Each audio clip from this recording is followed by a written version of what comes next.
Hello दोस्तों, स्वागत है आप सभी का स्पीड अप एजुकेशन में। मैं हूं अभिषेक गौतम। और कुछ लोगों ने जैसे बोला था कि सर एमसीक्यूज़ लाइए, एमसीक्यूज़ लाइए, एमसीक्यूज़ से पढ़ने में अच्छा रहता है, प्रैक्टिस अच्छी हो जाती है। तो अब जो ये है मैंने शुरुआत की है सीरीज़ जो है जियोग्राफी, क्योंकि हमारा टॉपिक वाइज लगभग ख़त्म हो चुका है। तो हम इसके कुछ एमसीक्यूज़ की क्लासेस करेंगे। ठीक है, 4 से 5 क्लासेस रहेंगी, या कोशिश करूँगा मैं, अगर ज़्यादा डिमांड आती है तो अगला जो वीक है उस वीक में एमसीक्यूज़ ही रहेंगे कंटिन्यू। ठीक है। बाकी जो हिस्ट्री की बात है, जिसकी बात हम कर रहे थे, हिस्ट्री स्टार्ट करने वाली, तो जैसे ही इसके एमसीक्यूज़ वाला पोर्शन कंप्लीट होता है उसके बाद हम स्टार्ट करेंगे हिस्ट्री। ठीक है। और हिस्ट्री में क्या स्टार्ट करना है, जैसे एंशियंट हिस्ट्री से स्टार्ट करें, या फिर मिडवेल से स्टार्ट करें, या फिर मॉडर्न से स्टार्ट करें। ठीक है, ये चीज़ आपके ऊपर डिपेंड करती है, आप जहाँ से पढ़ना चाहें। वैसे मेरा अगर पर्सपेक्टिव देखा जाए तो मैं हमेशा बोलता हूँ कि समय के हिसाब से चलिए। ठीक है, हिस्ट्री को पढ़ना समय के हिसाब से ज़्यादा बेटर होता है। अगर आप एंशिएंट से पढ़ते हैं तो अच्छी बात है, लेकिन यहाँ पर एक दूसरा एस्पेक्ट ये आता है कि आप एग्ज़ाम की तैयारी कर रहे हैं आरआरबी की।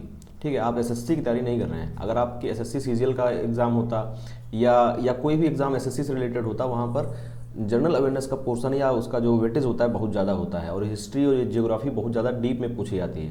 ठीक है, बहुत ज़्यादा डीप नॉलेज चाहिए होती है आपको उन सब के क्वेश्चंस को सॉल्व करने के लिए।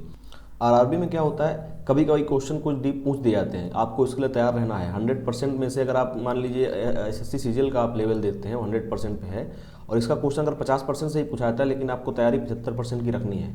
सीजीएल के हिसाब से आपको 75% की तैयारी रखनी है, क्योंकि हमको ये पता है कि इसमें पोर्शन कम रहता है, लेकिन फिर भी क्वेश्चन कहाँ से पूछा जाएगा इस चीज़ का हमको अंदाजा नहीं रहता है। इसलिए हम थोड़ा सा जितना हमको चाहिए उससे ज़्यादा पढ़ते हैं। इसीलिए प्रैक्टिस सेट है, आप प्रैक्टिस करिए जो अभी तक आपने पढ़ा है। और कुछ क्वेश्चंस ऐसे हैं जो आपको एक्स्ट्रा मिलेंगे इसमें, जो हमने अभी तक बताया नहीं है अपनी जो क्लासेस हुई उसमें, जो थ्योरी क्लासेस हुई उसमें मैंने बताया नहीं है। तो ये इसीलिए प्रैक्टिस सेट रखे गए हैं ताकि आप प्रैक्टिस कर सकें अपने क्वेश्चंस की। ठीक है, तो हम बढ़ते हैं आज के प्रैक्टिस सेट पर। और जो समस्याएं लॉगिन करने और उन सब से रिलेटेड आ रही हैं, उन सब पे काम चल रहा है, वो सभी की सभी समस्याएं आपकी सॉल्व हो जाएंगी। ऐसा नहीं हो सकता कि आपका रुपया लेने के बाद हम लोग आपकी समस्याएं सॉल्व ना करें। 199 हमारे लिए कुछ नहीं है। जिस तरीके से हमारा विजन है, जो हमारी सोच है, उसमें 199 कहीं पे इतना, मतलब इतना छोटा अमाउंट हमारे लिए कोई इतनी बड़ी वैल्यू नहीं रखता है। तो बढ़ते हैं फिर आज के क्वेश्चन की तरफ।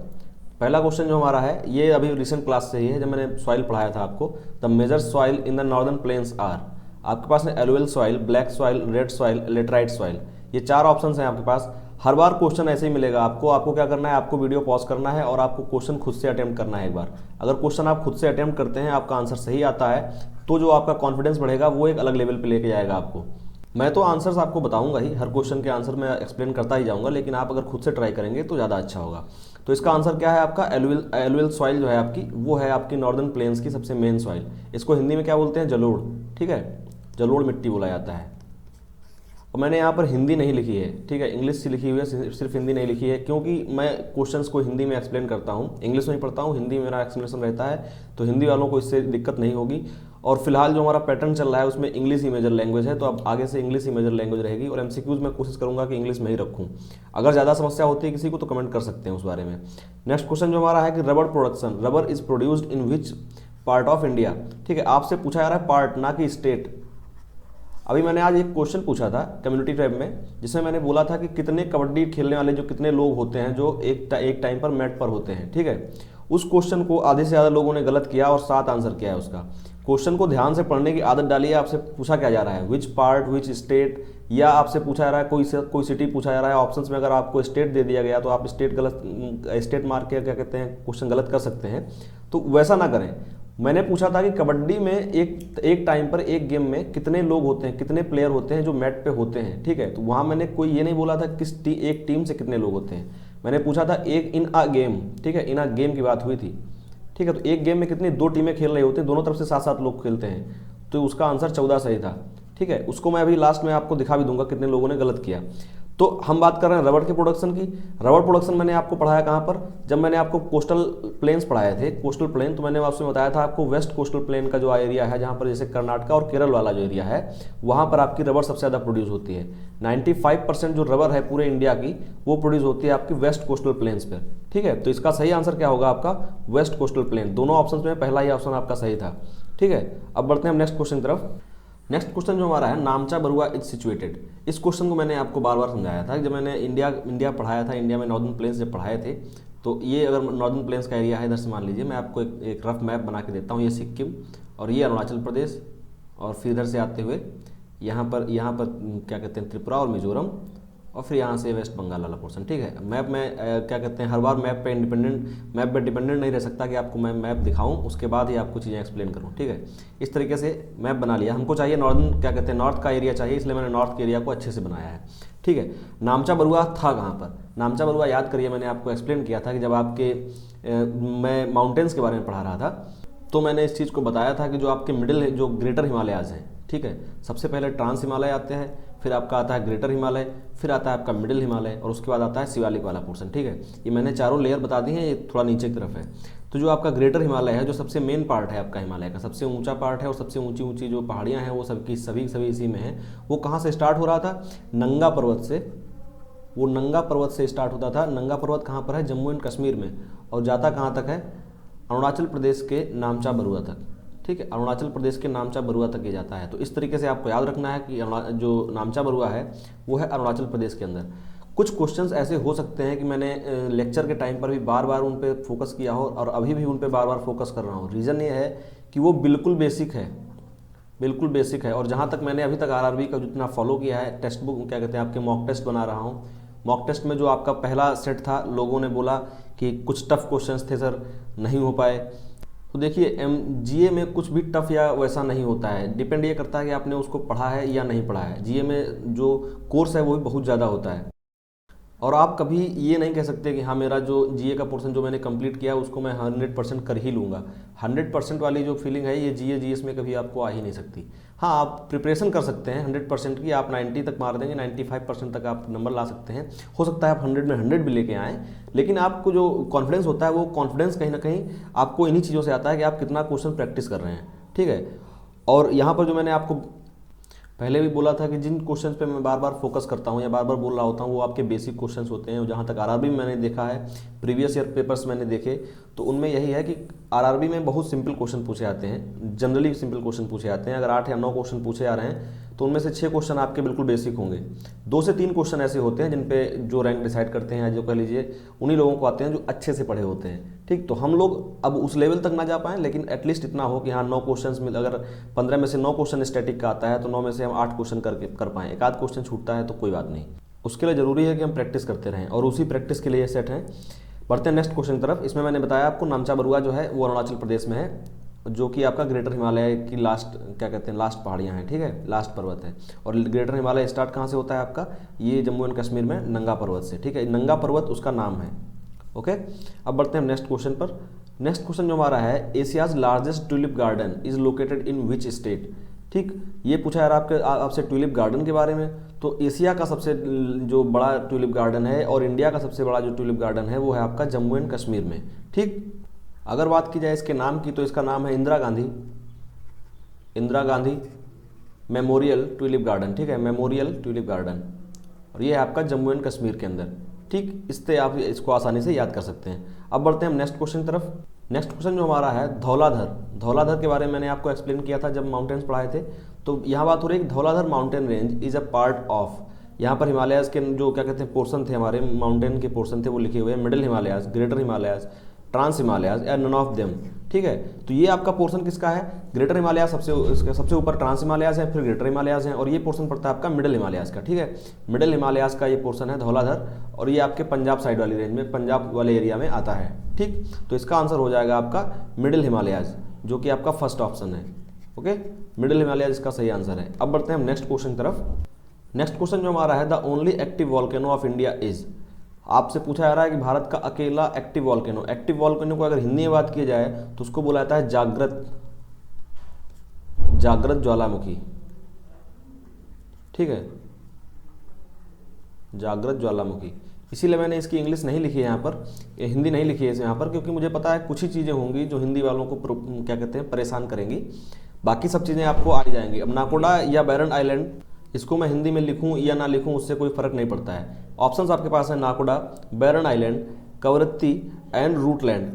तो इसका सही ऑप्शन तो आपको लगभग पता ही होगा। इस क्वेश्चन को रखने का रीजन था ये जो ऑप्शंस हैं इसके साथ में, वो बैरन आइलैंड है अकेला ऐसा आइलैंड इंडिया का, ऐसा वॉल्केनो इंडिया का जो कि एक्टिव वॉल्केनो है, ठीक है। पूरा का पूरा एक आइलैंड है और जो कि अंडमान एंड निकोबार में आता है, ठीक। अंडमान एंड निकोबार जो यूनियन टेरिटरी है उसके अंदर आता है आपका बैरन आइलैंड, ठीक है। ये पूरा पूरा एक आइलैंड है। नाकोडा भी एक आइलैंड ही है, और ये जो है ज्वालामुखी है, ये जागृत नहीं है, ये सुषुप्त ज्वालामुखी है। इसको बोलते हैं, इंग्लिश में बोलेंगे तो इसको बोलेंगे इनएक्टिव। ये एक इनएक्टिव ज्वालामुखी है, आपका इनएक्टिव वॉल्केनो है, ठीक। इसके बाद जो दो ऑप्शन है किवरत्ती एंड रूटलैंड। रूटलैंड भी आपका जम्मू क्या कहते हैं, sorry, Andaman and Nicobar, Andaman and Nicobar का ही एक आइलैंड था रूटलैंड। वैसे यहाँ पर एक टाइपिंग में मिस्टेक हुई, इस वजह से मुझे रोकना पड़ा था। ये रूटलैंड में क्या कहते हैं, आर के साथ डबल ओ नहीं है, आर यू लिखा जाता है, ठीक है। रूटलैंड ऐसे लिखा जाता है, ठीक है। इसको आप सुधार लीजिएगा, यहाँ पर डबल ओ नहीं, यू है, ठीक। यू रूटलैंड जो ये भी आपका अंडमान एंड निकोबार का आइलैंड है। इसके बाद जो है किवरत्ती, ये क्या है, ये आइलैंड है आपका लक्षद्वीप का, लक्षद्वीप का आइलैंड है, और जो कि कैपिटल आइलैंड है, ठीक है। बहुत सारे क्या कहते हैं आइलैंड्स हैं, 36 आइलैंड्स से मिलकर बना हुआ है पूरा लक्षद्वीप, और उसमें से आपका जो किवरत्ती है ये इसकी राजधानी है, ओके। किवरत्ती इसकी राजधानी है, इसीलिए इसको क्या कहते हैं, कैपिटल आइलैंड बोल लीजिए, कैपिटल सिटी भी है, और ये पूरा पूरा एक आइलैंड भी है, ओके। नेक्स्ट क्वेश्चन जो हमारा है, which among the following spread from Sasaram and Rohtas in western Bihar to Chittorgarh in Rajasthan.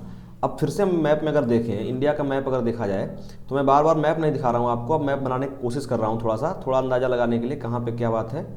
तो अगर ऐसे कहीं मैप है, इस तरीके से आप अंदाज़ा लगा लीजिए, ठीक है। तो अगर बात की जाए बिहार की, तो बिहार यहाँ पर है, बिहार का वेस्टर्न पोर्शन, ठीक, बिहार के वेस्टर्न पोर्शन, और राजस्थान के चित्तौड़ तक, यहाँ से यहाँ तक फैला हुआ पूछ रहा है कौन सा ऐसा रीजन है, कौन सा ऐसा माउंटेन है। इसमें आपसे देखिए ऑप्शन कौन से हैं, Aravalli system, Vindhyan system, Dharwar system, और क्या कहते हैं, कोडप्पन सिस्टम, ठीक है। तो ये 4 सिस्टम है आपके, जो ये पूरे पूरे माउंटेन्स हैं। इनमें से आपसे पूछा गया है कि बिहार के वेस्टर्न पोर्शन से लेकर राजस्थान के चित्तौड़ तक फैला हुआ जो एरिया है, फैला हुआ जो सिस्टम है, उसका वो कौन सा है। तो ये मैंने बार बार बताया है आपको, नॉर्थ इंडिया को, पूरे नॉर्थ इंडिया को साउथ इंडिया से अलग करने वाला जो एक क्या कहते हैं रेंज है आपकी, वो है विंध्याचल। विंध्याचल जो रेंज है, इसको विंध्यन भी बोलते हैं, विंध्याचल भी लिखा जाता है, दोनों चीज़ें लिखी जाती हैं। ये जो पर्वत की रेंज है पूरी, ये आपके नॉर्थ इंडिया और साउथ इंडिया को अलग करती है। और मैंने जो आज क्वेश्चन पूछा था एक कम्युनिटी टैब में, वहाँ पर एक किसी ने आंसर भी दिया था कि सर इसी वजह से जो नॉर्थ के रूलर्स थे, जो नॉर्थ के शासक थे, वो कभी साउथ इंडिया पर इतनी आसानी से कब्जा नहीं कर पाए। रीजन क्या था साउथ इंडिया पर कब्जा ना कर पाने का, वो था आपका विंध्यन पर्वत। इसकी वजह से साउथ इंडिया तक पहुँचना थोड़ा सा मुश्किल हुआ करता था, ठीक। अब बढ़ते हैं हम नेक्स्ट क्वेश्चन की तरफ। नेक्स्ट क्वेश्चन में आपसे पूछ रहा है कि तुंगभद्रा मल्टीपर्पज प्रोजेक्ट, जो तुंगभद्रा मल्टीपर्पज प्रोजेक्ट है, is a joint venture of Karnataka and Andhra Pradesh. Karnataka और आंध्र प्रदेश कहाँ पर है, इनसे आपको अंदाजा लगेगा कि ये कर्नाटक इधर है, इधर पे फैला हुआ है, और आंध्र प्रदेश जो है वो इधर लंबा लंबा पूरा फैला हुआ है, ठीक है। तो यहाँ कहीं पे जॉइंट वेंचर है आपका, मान लीजिए कि यहाँ पर जो इनकी परियोजना है, ये परियोजना है जो, ये दोनों की जॉइंट वेंचर है, मतलब दोनों की एक तरीके से साझा परियोजना है, ठीक। तो ये तो हो गई आपकी जानकारी की बात। क्वेश्चन आपसे यहाँ नहीं पूछा गया, क्वेश्चन पूछा गया Tungabhadra is a tributary river of, जिस तुंगभद्रा पर ये मल्टीपर्पज प्रोजेक्ट चल रहा है, वो तुंगभद्रा रिवर किसकी ट्रिब्यूटरी है। ट्रिब्यूटरी को बोला जाता है सहायक नदी, ठीक है, सहायक नदी। तो ये पूछा जा रहा है आपसे कि ये किसकी सहायक नदी है। ऑप्शन है आपके पास कावेरी, कावेरी को इस तरीके से लिखा जाता है, याद रखिएगा। फिर है गोदावरी, कृष्णा एंड साबरमती। तो सबसे पहली बात तो साबरमती जो आपकी है, ये गुजरात वाले एरिया में आती है, ये तो साउथ इंडिया की नदी है ही नहीं। तो इस तरीके से साबरमती तो इसका आंसर हो नहीं सकता। अब आपके पास ऑप्शन बचते हैं ये 3, कावेरी, गोदावरी और कृष्णा। कावेरी गोदावरी सबसे ऊपर से स्टार्ट होती है आपकी गोदावरी, फिर उसके बाद है कृष्णा, और फिर आती है आपकी कावेरी, ठीक है। तो कावेरी तो है सबसे नीचे वाले पार्ट में, कावेरी इधर आ जाएगी, तो इसमें मान लीजिए आप कर्नाटक और आंध्र प्रदेश दोनों कनेक्ट नहीं कर पाएंगे।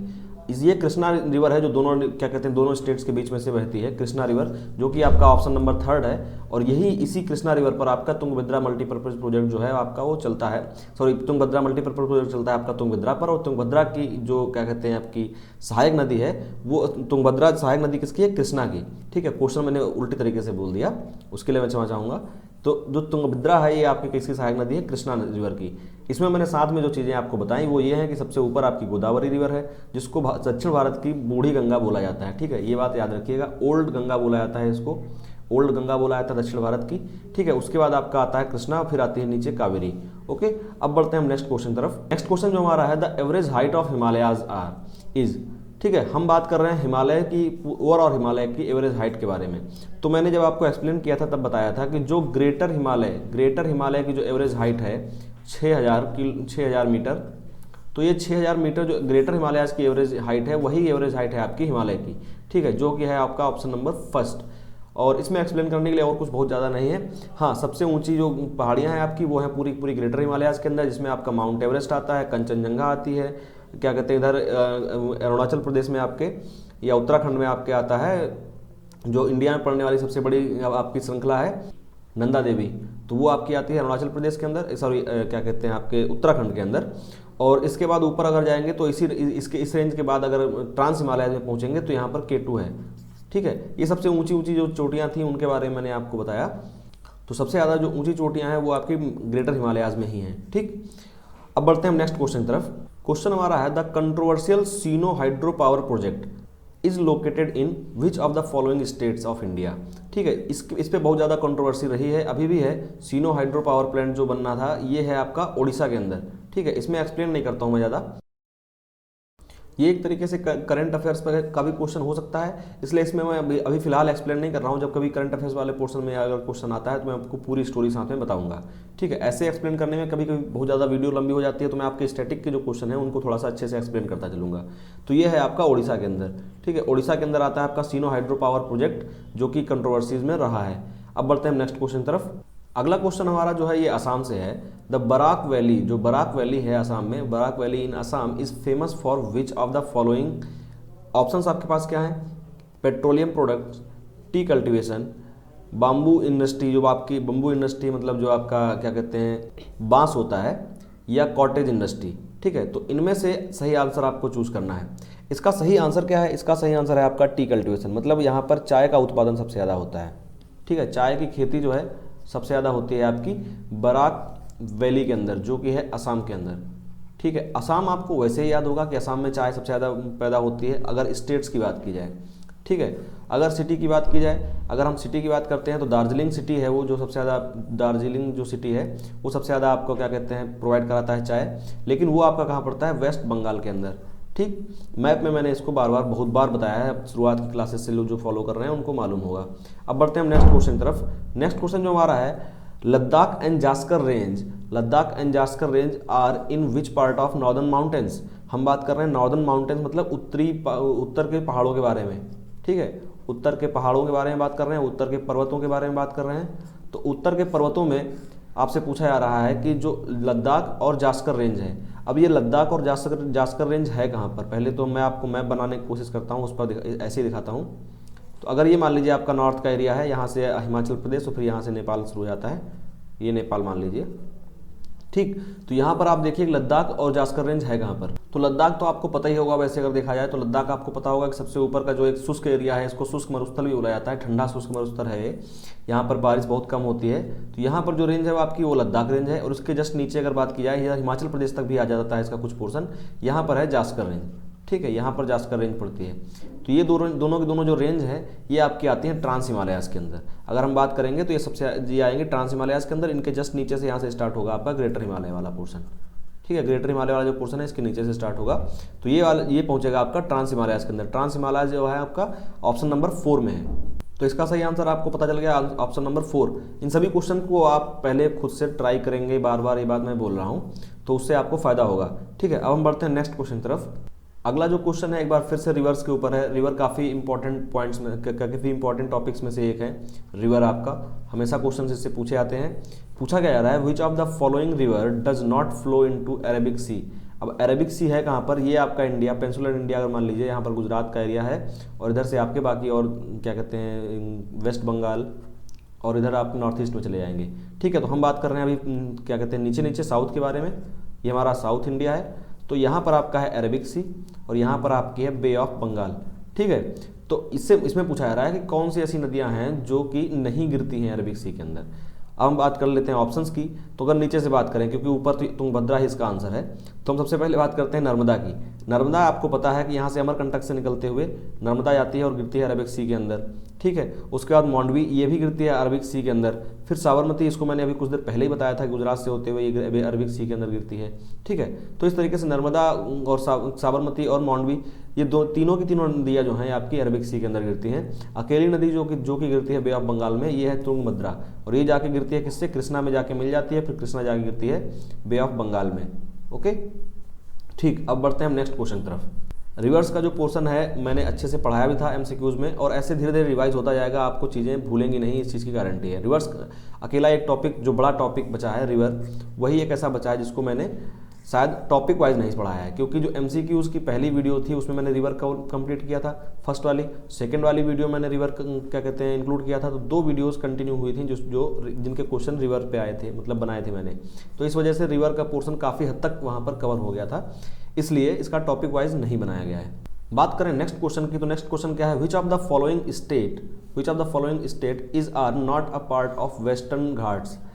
यहाँ से पूछा जा रहा है कि आपके जो वेस्टर्न घाट हैं, जो पश्चिमी घाट है, तो इसमें पूछ रहा है कि आपके पश्चिमी घाट का कौन सा पोर्शन, कौन सा स्टेट है जो उसका पोर्शन नहीं है। ऑप्शन है आपके पास गुजरात, तमिलनाडु, आंध्र प्रदेश और बी और सी बोथ। ओके, तो ये जो क्वेश्चन है अगर किसी नॉर्मल लेवल के एग्जाम की बात की जाए उसके हिसाब से थोड़ा सा ट्रिकी ज़्यादा हो जाता है, ये थोड़ा सा ट्रिकी क्वेश्चन है। रीज़न ये है क्योंकि अगर आप मैप देखेंगे तो उसमें केरल कहाँ पर है, केरल यहाँ खत्म हो जाता है, यहाँ से तमिलनाडु शुरू हो जाता है, ठीक है, यहाँ से तमिलनाडु ऊपर है। अब एग्जैक्टली ऐसा फिगर नहीं होगा लेकिन थोड़ा सा ऐसे ही कुछ होगा, मैप होगा, तो यहाँ पर आपका केरल हो गया, ये आपका हो गया तमिलनाडु। और आपसे पूछा जा रहा है कि कौन सा ऐसा स्टेट है जो कि वेस्टर्न घाट्स का पार्ट नहीं है, तो गुजरात तो आप इसमें आसानी से क्या कहते हैं, कह सकते हैं कि हाँ वेस्टर्न घाट्स का पार्ट है गुजरात। ओके, उसके बाद आता है तमिलनाडु और आंध्र प्रदेश, ये दोनों ऑप्शन कंफ्यूज करने वाले हैं, क्योंकि वो आपको लग रहा होगा कि जो तमिलनाडु है, तमिलनाडु जो है वो क्या है आपका, वो तो पड़ता है कि आपके ईस्टर्न साइड पर, ठीक है, ईस्ट साइड पर या पूर्वी तट पे पाया जाता है। अगर आप वैसे देखेंगे तो पूर्वी तट पर आपका पाया जाता है तमिलनाडु, लेकिन रीज़न क्या है कि यहाँ पर जो वेस्टर्न घाट्स फैले हुए हैं थोड़े से अंदर रहते हैं, थोड़े से बाउंड्रीज थोड़ा सा अंदर हैं, और जो ये आते कहाँ पर हैं, या जो आपके मिलते हैं वेस्टर्न और ईस्टर्न घाट्स, वो मिलन आके होता है आपका कहाँ पर, तमिलनाडु के अंदर ही, ठीक है। तो इस तरीके से आप ये नहीं कह सकते कि जो आपका वेस्टर्न घाट है वो आपका तमिलनाडु के अंदर नहीं है, ठीक है। तो वेस्टर्न घाट आपका तमिलनाडु के अंदर भी है, अकेला एक प्रदेश इसमें ऑप्शंस में से है जिसमें वेस्टर्न घाट का कोई पोर्शन नहीं है, वो है आपका आंध्र प्रदेश, ठीक। तो इसका आंसर जो होगा वो होगा आपका आंध्र प्रदेश। ओके, अब बढ़ते हैं हम नेक्स्ट क्वेश्चन की तरफ। ये जो क्वेश्चन है ये भी काफ़ी बार आ चुका है, मैं बार बार पूछ चुका हूँ, यहाँ पर कहीं ना कहीं पूछा गया है, which of the following river is known as Yarlung या सैंगपो, या इसको बोलते हैं यारलांग या सैम्पो, टी साइलेंट होता है यहाँ पर, टी साइलेंट रहता है, तो यारलांग सैम्पो बोला जाता है कहाँ पर, इन तिब्बत। तिब्बत के अंदर किस नदी को यारलांग सैम्पो बोला जाता है, इंडस को, यमुना को, गंगा को या ब्रह्मपुत्रा को, ठीक है। तो इसका सही आंसर है ब्रह्मपुत्रा। ब्रह्मपुत्रा रिवर के बारे में मैंने आपको बार बार बताया है कि ये आपकी क्या कहते हैं तिब्बत से निकलती है और पूरा इधर से घूमते हुए अरुणाचल प्रदेश के पास से इंडिया के अंदर प्रवेश करती है, ठीक है। वो दर्रा जहाँ से आती है उसको बोलते हैं यापयांग, हिंदी में बोलते हैं हम यापयांग, और उसमें लिखाया था इंग्लिश में लिखाया था यापयांग, यहाँ पर जी एक्स्ट्रा जी रहता है, जो मैं बोलने में अधिकतर इग्नोर कर देता हूँ क्योंकि हिंदी में यापयांग ही लिखा जाता है और हम इंडियंस अधिकतर वही चीज़ बोल रहे होते हैं। अब हम बात करते हैं नेक्स्ट क्वेश्चन की। नेक्स्ट क्वेश्चन जो हमारा है, how many states of India share border with Bhutan. ये काफ़ी ट्रिकी क्वेश्चन है। अब इसमें आप देखिए कि भूटान के साथ कितने जो इंडिया के स्टेट हैं वो बॉर्डर शेयर करते हैं। ये मान लीजिए आप सिक्किम है, यहाँ से भूटान का एरिया है इस तरीके से, और फिर यहाँ से अरुणाचल प्रदेश स्टार्ट होता है, ठीक। आज मैं मैप इसलिए यूज़ नहीं कर रहा हूँ क्योंकि मैं चाहता हूँ साथ साथ में मेरी भी प्रैक्टिस और आप भी इस चीज़ से थोड़ा सा और अच्छे से प्रैक्टिस करें, ठीक है। तो इस तरीके का कुछ हिसाब किताब है। यहाँ पर है भूटान। अब आप इस चीज़ को एक बार फिर से इमेजिन करिए कि भूटान के साथ कितने इसमें से स्टेट्स जो हैं जो शेयर करते हैं बाउंड्री, फिर मैं आपको बताता हूँ। तो यहाँ पर जो ऐसे स्टेट जिनमें बिल्कुल कोई डाउट नहीं है वो तो है आपका सिक्किम, यहाँ से अरुणाचल प्रदेश और यहाँ से असम, ठीक है। अरुणाचल प्रदेश और असम, ये 3 स्टेट्स हैं जिन पे कोई डाउट नहीं होता है। डाउट क्रिएट करता है एक स्टेट जो है वेस्ट बंगाल, ठीक है। वेस्ट बंगाल यहाँ से ऐसे होने के बाद यहाँ से एक बहुत पतली सी एक क्या कहते हैं जहाँ पे चिकन स्नैक बनाता है, ये पूरा होते हुए पहुँचता है कहाँ तक, असम तक, ठीक है। वेस्ट बंगाल अपनी सीमा असम से भी शेयर करता है और वहाँ पहुँचने से पहले ये आपको भूटान के साथ भी सीमा शेयर करता है। तो इस तरीके से आपके स्टेट कितने हो गए, अरुणाचल प्रदेश, असम, सिक्किम और हो गया लास्ट में वेस्ट बंगाल। इस तरीके से 4 जो स्टेट्स हैं, 4 स्टेट्स जो आपके हैं इंडिया के, वो शेयर करते हैं बाउंड्री किसके साथ, भूटान के साथ। अब बढ़ते हैं हम नेक्स्ट क्वेश्चन की तरफ। ये काफ़ी अच्छा स्टैटिक का क्वेश्चन है, which of the following was the first Indian product to have the protected GI tag या जीआई इंडिकेटर। अब जीआई टैग हम इसलिए बोलते हैं इसको, जिसको बोला था जीआई इंडिकेटर, इसको हम जीआई टैग इसलिए बोल देते हैं क्योंकि एक तरीके से एक तबका मिलता है कि हाँ ये जो प्रोडक्ट है या जो ये एरिया है या इस एरिया की कोई फसल है, बहुत सारी चीज़ों को दिया जाता है जीआई, मतलब क्या कहते हैं जियोग्राफिकल इंडिकेटर का नाम दिया जाता है, तो उनको हम देते हैं ये टैग दे देते हैं कि हाँ ये वाली चीज़ जो है इसको हमने जीआई टैग दे दिया है। ऑप्शंस आपके पास है Indian rubber, basmati rice, Malabar coffee या दार्जिलिंग की टी। ठीक, ये देखिए यहाँ पर आपको क्या कहते हैं ग्रेन्स हो गए, इसमें एक अनकन्वेंशनल जो खेती है वो भी हो गई आपकी, रबर की खेती है, उसके बाद दो जो आपके पेय पदार्थ के बारे में बात हुई। तो इसमें सही आंसर क्या है आपका, ये है आपका दार्जिलिंग की टी। दार्जिलिंग जो मैंने बार बार बताया है, दार्जिलिंग में सबसे ज़्यादा चाय पैदा होती है। अगर बात की जाए सिटीज़ की, सिटी वाइज दार्जिलिंग में सबसे ज़्यादा चाय पैदा होती है, और जो दार्जिलिंग की चाय है उसको सबसे पहले जीआई टैग दिया गया था। ठीक है, प्रोटेक्टेड जीआई टैग जो इसको मिला था सबसे पहली बार मिला था। और अगर बात की जाए रिसेंट जीआई टैग्स की, तो रिसेंट में बहुत सारे जीआई टैग मिले हैं, जिसमें बिहार को मिले हैं कुछ, जैसे कि मगधी पान, और मध्य प्रदेश को मिला है, वहाँ पर एक कड़कनाथ मुर्गा है, उसको क्या कहते हैं कड़कनाथ का एक मुर्गा है, इस टाइप का क्या कहते हैं वैरायटी का एक मुर्गा है जिसको जीआई टैग मिला है। आसाम की अगर बात करें, आसाम जहाँ पर दार्जिलिंग से काफ़ी नज़दीक है आसाम की अगर बात की जाए तो वहाँ पर एक बोका चावल है, ठीक है, बोका राइस, तो वहाँ के एक बोका राइस को भी जीआई टैग दिया गया है। रिसेंट में ये टैग मिले हैं, इसलिए ये आपको पता होना चाहिए कि वो कहाँ के हैं, वो कौन से स्टेट के हैं और उसकी खासियत क्या है, ये भी आपसे पूछी जा सकती है। बात करें अगर नेक्स्ट क्वेश्चन की, तो जरावाज एंड सेंटिनलीज जो जो क्या कहते हैं ट्राइब्स हैं, इनके बारे में बात की जा रही है कि Jarawas and Sentinelese tribes are found in which among the following states और यूनियन टेरिटरी ऑफ इंडिया। ठीक है, कि भारत की कौन सी स्टेट या यूनियन टेरिटरी के अंदर ये क्या कहते हैं ट्राइब्स पाई जाती हैं। उसमें सबसे ज़्यादा न्यूज़ में थी आपकी जो सेंटिनलीज ये ट्राइब्स है, ये सबसे ज़्यादा न्यूज़ में थी, क्योंकि ये लोग अभी बहुत सारे मतलब बहुत पुराने तरीके से रहते हैं। जो आपका आदिमानव वाला जो हिसाब किताब था, मतलब क्या कहते हैं पेड़ पौधों से खाना प्राप्त करना और अपने तीर कमान से शिकार करना और जानवरों को मार के खाना, कच्चा मांस खाना, तो खैर कच्चा तो नहीं खाते होंगे, अब इतना तो हम मान ही सकते हैं, लेकिन अभी भी पुराने तरीके से ही रह रहे हैं। तो ये जो ट्राइब है ये कहाँ की है आपकी, अंडमान एंड निकोबार की। ठीक है, ऑप्शंस में जो आपके हैं मध्य प्रदेश, ये तो हो ही नहीं सकता क्योंकि ये आपके मिडिल इंडिया में पाया जाता है और यहाँ पर ऐसी कोई जगह नहीं छूट सकती जहाँ पे आदिवासियों तरीके से लोग रह रहे हों। अरुणाचल प्रदेश भी ऐसा नहीं हो सकता। लक्षद्वीप और अंडमान निकोबार दोनों क्या हैं, आपके एक द्वीप समूह हैं। तो इस वजह से यहाँ पर कुछ लोग ऐसे हो सकते हैं जो आज के मॉडर्न एज के जो आपका मॉडर्न टाइम है उससे नहीं जुड़े हों और पुराने तरीक़ों से रह रहे हों। मध्य प्रदेश में भी कुछ एरिया हैं, जबलपुर के और उसके बाद जो आगे के आदिवासी एरिया पड़ते हैं वहाँ पर हैं कुछ एरियाज़, लेकिन वो लोग भी इतना ज़्यादा पुराने नहीं है कि वो अभी क्या कहते हैं आज के किसी भी आदमी से मिलना ही ना चाहें और मिलते ही देखते ही मार दें, इस तरीके के नहीं हैं। वैसे तो जो जनजातियाँ हैं वो आपकी मध्य प्रदेश में भी हैं और राजस्थान में भी हैं, अरुणाचल प्रदेश में भी हैं, बहुत सारी जगहों पर हैं, लेकिन शायद उस लेवल की हार्मफुल नहीं है जिस लेवल की ये हैं अंडमान एंड निकोबार वाली। ठीक है, अब बढ़ते हैं हम नेक्स्ट क्वेश्चन की तरफ। नेक्स्ट क्वेश्चन जो हमारा है, which of the following state leads in handloom and handicraft cultures in India. ठीक है, हैंडलूम मतलब हाथ के बनी हुई, हैंडीक्राफ्ट हाथ की बनी हुई जो चीज़ें हैं उन सब के मामले में कौन जो स्टेट है सबसे आगे है। तो इन सब के मामले में जो आपका उत्तर प्रदेश है वो सबसे आगे है। यहाँ का सबसे फेमस जो एक तरीके से ब्रांड कह लीजिए वो है चिकन का जो कपड़ा है वो यहाँ का सबसे फेमस है। वो एक क्या कहते हैं सूती कपड़े के ऊपर कढ़ाई की जाती है। ठीक है, सूती कपड़ा होता है, उस पर कढ़ाई की जाती है, उस पर क्या कहते हैं धागे के साथ अलग अलग चित्रकारियाँ बनाई जाती हैं। वो बहुत एक पुराने तरीके से काम चल रहा है, चलते आ रहा है और लोगों को पसंद आता है। लोगों को काफ़ी वो कपड़ा भी पसंद आता है और वो चित्रकारियाँ भी पसंद आती हैं जो कपड़े के ऊपर बनाई जाती हैं। तो इस तरीके से आप याद रख सकते हैं। लखनऊ इसका गढ़ माना जाता है। तो इस तरीके से आपको ये चीज़ याद रहेगी कि हैंडलूम्स में और हैंडीक्राफ्ट के जो चीज़ें हैं उस कल्चर में आपका उत्तर प्रदेश जो है वो सबसे आगे है। अब हम बात करते हैं नेक्स्ट क्वेश्चन की। तो नेक्स्ट क्वेश्चन जो हमारा है, area wise which of the following is the largest physiographic unit of India. अभी मैंने कुछ दिन पहले फिजियोग्राफी पढ़ाई आपको, इंडिया की जो भू आकृति थी उसके बारे में पूरा पढ़ाया था। उसमें हाँ ये पॉइंट इंक्लूड नहीं हुआ था, इसीलिए एमसीक्यूज इंपॉर्टेंट है आपके लिए। क्योंकि एमसीक्यूज का है कि एमसीक्यूज में आपको जो क्वेश्चंस मिलते हैं वो किसी न किसी टॉपिक से बाउंडेड नहीं होते हैं। ठीक है, किसी भी टॉपिक से जुड़े हों जरूरी नहीं है, उन पर कोई लिमिटेशन नहीं होती है। तो इनमें क्या होता है कि आपके क्वेश्चन कहीं से भी हो सकते हैं और जो आपके मिसलेनियस क्वेश्चंस होते हैं वो जो उस टाइप के क्वेश्चंस हैं ये आपको एमसीक्यूज में मिल जाते हैं। इसलिए आप एमसीक्यूज की वीडियोस देखते रहेंगे तो आपका अच्छे से प्रैक्टिस हो जाएगी। तो इस मामले में आपके जो हिमालय थे, माउंटेन्स जो आप सबसे पहला रीजन है, फिर थार डेजर्ट, फिर डेक्कन, फिर आपके ग्रेट प्लेन्स।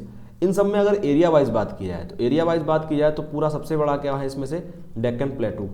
डेक्कन प्लेटू इंडिया के पूरा जितना भी साउथ का एरिया है उसमें पूरा फैला हुआ है, ठीक है। यहाँ से वैसे देखा जाए तो इसको दिल्ली से स्टार्ट माना जाता है, दिल्ली में रायसीना हिल्स हैं, वहाँ से स्टार्ट होते हुए राजमहल जो कि छत्तीसगढ़ में पड़ता है, ठीक है, झारखंड में पड़ता है, सॉरी, राजमहल की हिल्स जो हैं वो झारखंड के अंदर पड़ती हैं, वहाँ से स्टार्ट होकर पूरा साउथ तक फैला हुआ एरिया है, ये है डेक्कन प्लेटू, ठीक है। इतना ज़्यादा बड़ा एरिया है, इस वजह से एरिया वाइज ये सबसे बड़ी यूनिट है, जितना भी पार्ट्स में इंडिया को डिवाइड किया जाता है, ठीक।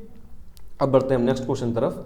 नेक्स्ट क्वेश्चन जो हमारा है, India has been providing assistance to which of the following neighbours for strengthening the extensions of embankment. Embankment मतलब क्या होता है, तटबंधन करना, ठीक है। तटों का बंधन करना मतलब जैसे क्या कहते हैं, बांध बनाए जाते हैं या नदियाँ ऐसी हैं, फैलाव उनका बहुत ज़्यादा है, बहुत ज़्यादा दूर तक फैल जाती हैं, बाढ़ पैदा कर देते हैं, तो उनको एक तरीके से थोड़ा सा उनके तटों को बांधने के लिए उसको बोलते हैं एम्बैंकमेंट, ठीक है। तो एम्बैंकमेंट के लिए असिस्ट कर रहा है अलोंग द लाल बैंक, क्या, बागमती एंड कामला रिवर्स, ठीक है। ये 3 रिवर्स की जो बैंकमेंट के लिए असिस्ट कर रहा है इंडिया, किसको, इसमें से, तो ये तीनों की तीनों जो रिवर हैं वो नेपाल से बिलोंग करती हैं, ठीक है। इसलिए ये आंसर इसका जो होगा एग्जैक्टली सीधे सीधे आप बोल सकते हैं कि नेपाल, ठीक है। नेपाल को इंडिया असिस्ट कर रहा है इस मामले में। पाकिस्तान का इन रिवर्स से लेना देना ही नहीं है और ना ही म्यांमार का है, नेपाल का ही सबसे ज़्यादा, जो तीनों रिवर्स हैं, तीनों रिवर जो है आपकी नेपाल की ही हैं, तो इसका सही आंसर जो हो गया आपका वो है नेपाल, ठीक है। अब बढ़ते हैं नेक्स्ट क्वेश्चन तरफ। क्वेश्चन में पूछा गया है आपसे इसमें कि Garo hills is a part of which among the following states of India, ठीक है। यहाँ पर आपके साथ ऑप्शंस हैं Nagaland, Meghalaya, Manipur and Mizoram.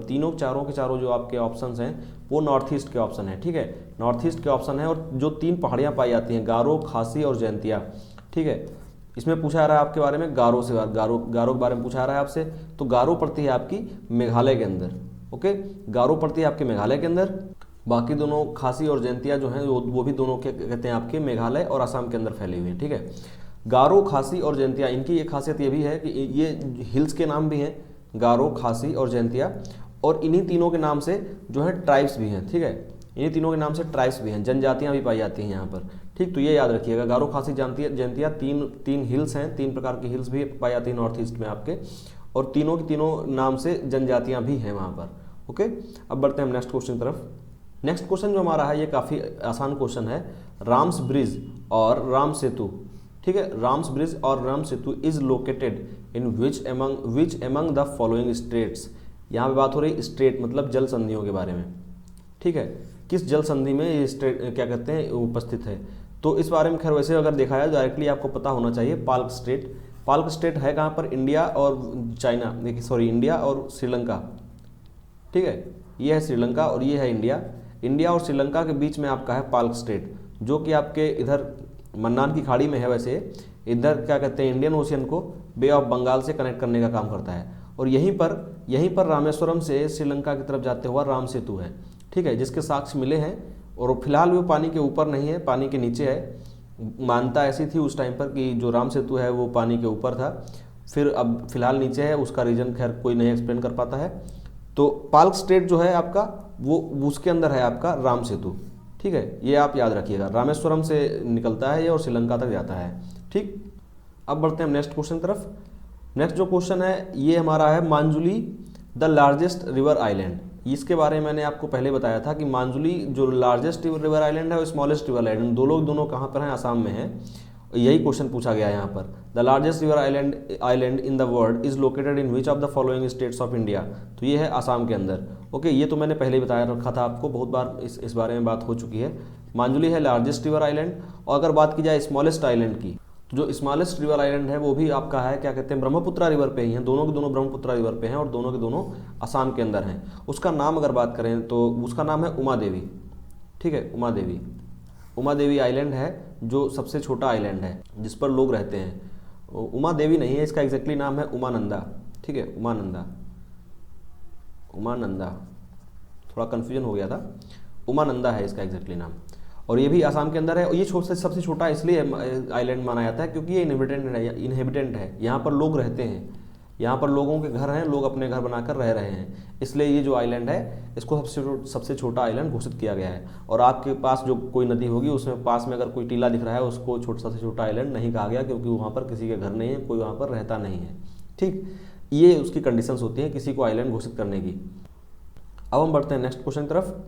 Next question जो है ये भी अगर आप कह सकते हैं इंपॉर्टेंट है वैसे तो, लेकिन अब ये तो किस्मत के ऊपर है कि इस टाइप का कौन सा क्वेश्चन पूछा जाता है, क्योंकि बहुत सारे ऐसे हेडक्वार्टर्स हैं जो आपको पता होने चाहिए। इस पर एक अलग वीडियो बनाई जा सकती है। अगर आपको लगता है कि हेडक्वार्टर्स पे वीडियो ज़रूरत है तो आप कमेंट बॉक्स में बता दीजिएगा, मैं आपको हेडक्वार्टर्स की अलग से एक पूरी वीडियो प्रोवाइड करा दूंगा, जिसमें जितने भी इंपॉर्टेंट हेडक्वार्टर्स हैं, खासकर जो इंडिया की संस्थाएं हैं, जो भारत की संस्थाएं हैं, जो इंडियन संस्थाएं हैं, उनके हेडक्वार्टर्स आरआरबी में ज़्यादा पूछे जाते हैं। एसएससी सीजीएल या और किसी एग्जाम की बात की जाए जहाँ पर जो बड़े लेवल से क्वेश्चन पूछते हैं, वहाँ पर जो वर्ल्ड लेवल की संस्थाएं हैं उनके क्वेश्चन ज़्यादा पूछे जाते हैं। तो यहाँ पर क्वेश्चन क्या है, national seed research and training centre is located at, राष्ट्रीय बीज अनुसंधान एंड प्रशिक्षण केंद्र कहाँ पर लोकेटेड है। तो ये जो आपका है राष्ट्रीय बीज अनुसंधान केंद्र, ये है आपका बनारस के अंदर, ठीक है। तो इस तरीके से आज का जो एमसीक्यू वाला पोर्शन था ये आप यहीं पर समाप्त होता है, क्योंकि ये लास्ट क्वेश्चन था और आज लगभग 27-28 क्वेश्चन थे, 26 या 27 क्वेश्चन रहे होंगे, मैंने नंबरिंग नहीं की थी इस पर। एमसीक्यूज़ का सेशन कैसा लगता है आपको ये जरूर बताइएगा, क्योंकि एमसीक्यूज़ अगर आपको अच्छे लगते हैं तो इस पर 5 से 6 एमसीक्यूज़ बनाने की मेरी प्लानिंग है कि 5 से 6 एमसीक्यूज़ बनाते हैं, जिसमें जो अभी तक जियोग्राफी जो पढ़ी है हमने और जो नहीं पढ़ी है, जो पढ़े हैं वो भी और जो नहीं पढ़े हैं वो भी, दोनों टॉपिक्स को या दोनों टाइप के क्वेश्चंस को इंक्लूड किया जाएगा। ऐसे क्वेश्चन जो कहीं ना कहीं आए हुए हैं, प्रीवियस ईयर क्वेश्चन भी इंक्लूड किए जाएंगे। अगर आप ये कंटिन्यू करते रहते हैं तो आपकी जो कॉन्फिडेंस है वो अलग लेवल पर पहुँच जाएगा। और ये सभी को पता होता है कि किसी चीज़ की अगर प्रैक्टिस नहीं करते हैं, आप कितना भी पढ़ लें, अगर उसकी आपने प्रैक्टिस नहीं की है तो वो चीज़ गायब होने में दिमाग से देर नहीं लगेगी, ठीक है। आप बिना प्रैक्टिस के कोई चीज़ बहुत दिनों तक कंटिन्यू याद नहीं रख सकते हैं। तो क्लास तो हमारी यहीं पर समाप्त हो चुकी है। चलते चलते एक बात बोल देता हूँ, आज का डेट है 16, जो आपकी डेट है 16 फरवरी, लगभग आज पूरा भारत बंद है। और भारत बंद का जो रीज़न है वो हमारे लिए बहुत शोक वाला रीज़न है। अटैक हुआ पुलवामा में और वहाँ हमारे बहुत सारे जवान शहीद हो गए। उस पर लगभग हमारे भारत में बहुत सारी संस्थाएं भी बंद कर दी गई हैं, बहुत सारी संस्थाएं बंद हैं। आज उन्होंने छुट्टी कर दी है, एक तरीके से ब्लैक डे घोषित किया गया है। ये एक तरीके से दिखाने का, प्रोटेस्ट दिखाने का एक तरीका है कि हम सरकार को ये चीज़ याद दिलाएं कि हाँ, हमारे जवानों का ऐसे कंटिन्यू शहीद होना ये गलत है। कहीं ना कहीं हमारी स्ट्रेटजी में कहीं ना कहीं कमी आती है कि हम उस तरीके से हमेशा डिफेंस पे ही रख जाते हैं, उस तरीके से हम अटैक नहीं कर पाते हैं, ठीक है। हमको इन सब चीज़ों के लिए, ऐसा मेरा मानना है कि थोड़ा सा अटैकिंग मोड भी होना चाहिए। ये जो पॉइंट है, ये अलग अलग चीज़ों की, अलग अलग लोगों की अलग अलग मान्यताएं हैं। हमसे ज़्यादा जानकार लोग हैं, उनकी अलग मान्यताएं हैं। जो सुरक्षा विशेषज्ञ हैं वो अलग तरीके से बोलेंगे, लेकिन एक आम नागरिक के होने के नाते, अगर हम एक आम नागरिक की हैसियत से बोलें तो हमको यही लगता है कि कहीं ना कहीं हमको डिफेंस से आगे बढ़ के थोड़ा अटैक की तरफ भी बढ़ना चाहिए, क्योंकि ऐसा नहीं रह सकता। आप कब तक ऐसे इंतजार करेंगे और कब तक जो माएँ क्या कहते हैं अपने बेटे खोती रहेंगी। इसी चीज़ को एक तरीके से प्रोटेक्ट दिखाने के लिए आज का जो दिन था उसको एक तरीके से ब्लैक डे किया। बहुत सारी संस्थाएं, बहुत सारे जो शैक्षणिक संस्थाएं हैं उन्होंने भी अपना काम बंद रखा था। तो हमारी भी उन सभी माँओं को, उन सभी क्या कहते हैं बहनों को, उन सभी के प्रति हमारी संवेदना है, जिन लोगों के घर से उनका एक क्या कहते हैं बहुत होनहार चिराग जो था वो चला गया।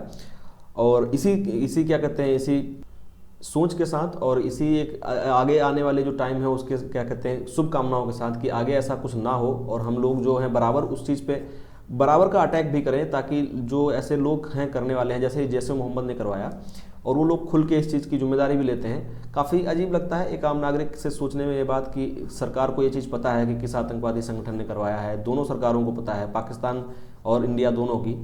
पाकिस्तान की तो खैर बात ही करना बेकार है, वो अलग कंट्री हो चुका है, ऐसा कंट्री जिसका कुछ एक तरीके से बिना सिर पैर की बातें करने वाला। वो सब पॉलिटिकल बातें हैं, उन सब पे बात नहीं करते हैं। फिर मिलते हैं हम अगली क्लास में, तब तक के लिए बाय बाय, जय हिंद।